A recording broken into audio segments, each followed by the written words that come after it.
UP की योगी सरकार 2.0 का दूसरा मंत्रिमंडल विस्तार बहुत जल्द होने जा रहा है। 2027 विधानसभा चुनाव और इस साल होने वाले पंचायत चुनाव को देखते हुए योगी सरकार गुजरात मॉडल की तर्ज पर आधे से अधिक मंत्रियों की छुट्टी कर नई टीम भी उतार सकती है। करीब 12 से अधिक मंत्री बदले जा सकते हैं। नए सामाजिक समीकरणों के साथ करीब 15 विधायक और पार्टी के पदाधिकारियों को मंत्रिमंडल में जगह दी जाएगी। भाजपा की रणनीति क्या है? किन नए चेहरों को मंत्रिमंडल में जगह मिल सकती है? गुजरात मॉडल क्या है?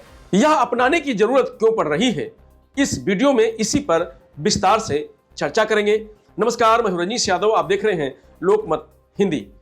योगी सरकार में अभी सीएम योगी, deputy CM Keshav Prasad Maurya, deputy CM Brajesh Pathak सहित कुल 21 कैबिनेट, 14 राज्य मंत्री स्वतंत्र प्रभार और 19 राज्य मंत्री हैं।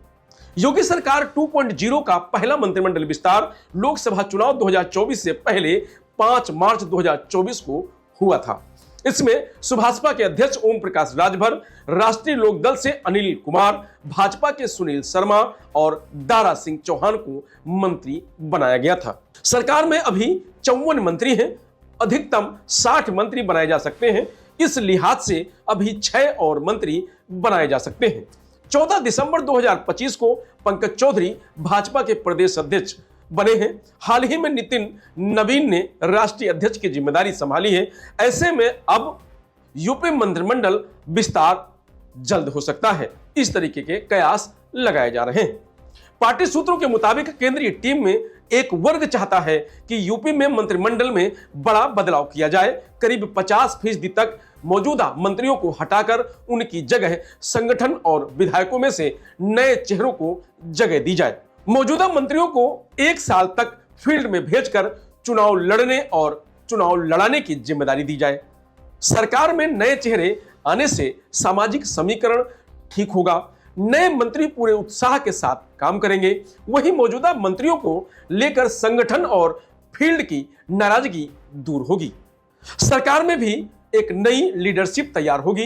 हालांकि इससे इतर राय यह भी है कि चुनावी साल में मंत्रिमंडल में ज्यादा बदलाव नहीं करना चाहिए, छोटा बदलाव करना चाहिए। मंत्रियों को हटाने की जगह उनके विभाग बदलने चाहिए। खाली पदों पर नए चेहरों को शामिल किया जाना चाहिए। उनका मानना है कि मंत्रियों को हटाने से वह टिकट कटने की आशंका से सपा में भी शामिल हो सकते हैं। योगी सरकार के मंत्रियों को लेकर कई शिकायतें आम हैं। प्रदेश से लेकर केंद्रीय नेतृत्व तक विधायक, आरएसएस और भाजपा नेताओं के जरिए ये शिकायतें पहुंचती हैं। आरएसएस की ओर से भी की जा रही हैं। समन्वय बैठकों में भी मंत्रियों की नाकामी का फीडबैक मिलता है।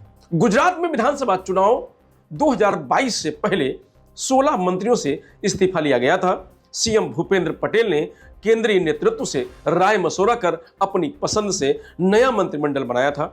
इसमें 26 मंत्री बनाए गए, 19 नए चेहरों को जगह दी गई। गुजरात में इसका फायदा मिला।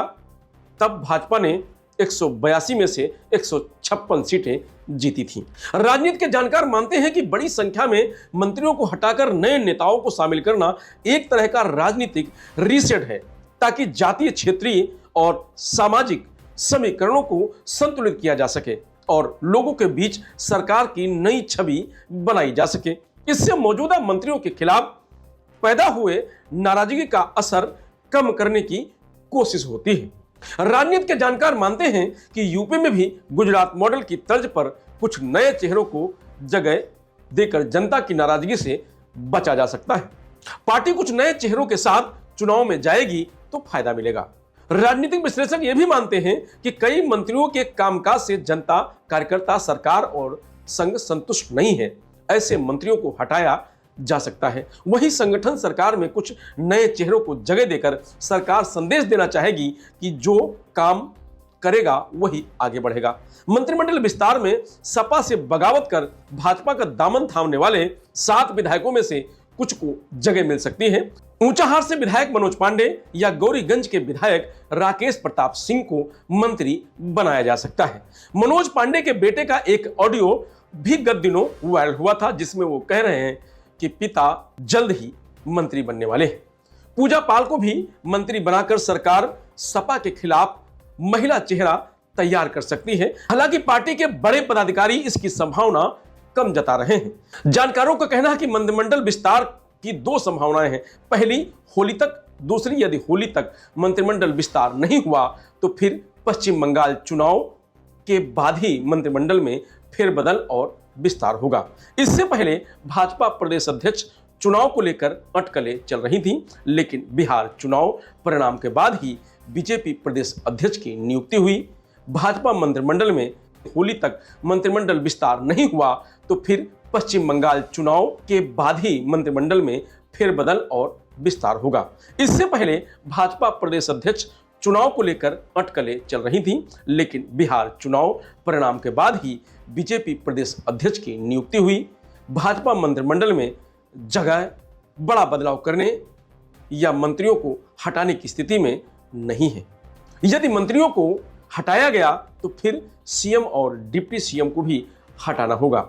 ऐसा जोखिम लेने की स्थिति में बीजेपी नहीं है। राजनीतिक विश्लेषक यह भी मानते हैं कि ज्यादा फेरबदल अगर नहीं हुआ तो मंत्रिमंडल में एक जाट और एक ब्राह्मण मंत्री को जगह मिलना तय है। योगी सरकार में अभी गन्ना मंत्री चौधरी लक्ष्मी नारायण और राज्य मंत्री केपी मलिक जाट समाज से हैं।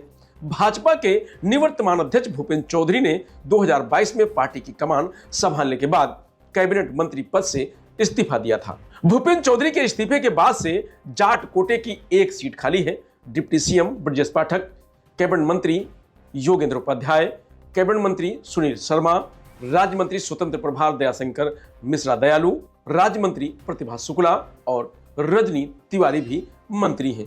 वहीं पूर्व पीडब्ल्यूडी मंत्री जितिन प्रसाद केंद्र की मोदी सरकार में मंत्री बनाए गए हैं। जितिन के इस्तीफे के बाद से ब्राह्मण कोटे का भी एक पद अभी खाली है। जानकार मानते हैं कि यूं तो जाट वोट बैंक के लिए भाजपा ने राष्ट्रीय लोक दल को गठबंधन में शामिल किया है, लेकिन कैबिनेट में मूल कैडर का कोई जाट नेता नहीं है। ऐसे में जाट समाज से एक मंत्री बनाया जाना तय है। इसमें भूपेंद्र चौधरी का नाम सबसे आगे है।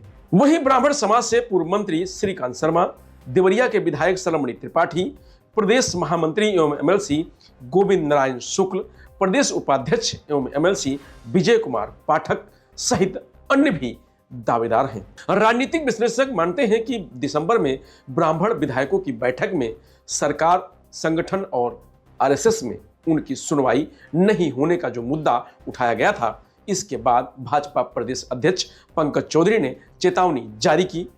तब से ब्राह्मण समाज में नाराजगी है। ब्राह्मणों की नाराजगी दूर करने और डैमेज कंट्रोल के लिए समाज के किसी एक विधायक या एमएलसी को मंत्री बनाया जाना तय है। मंत्रिमंडल में अभी क्षत्रिय समाज और ब्राह्मण समाज से 7-7 मंत्री हैं। योगी आदित्यनाथ की पहली सरकार में भी 2 बार मंत्रिमंडल विस्तार हुआ था। फिलहाल इस खबर में इतना ही। आप देखते रहिए लोकमत हिंदी।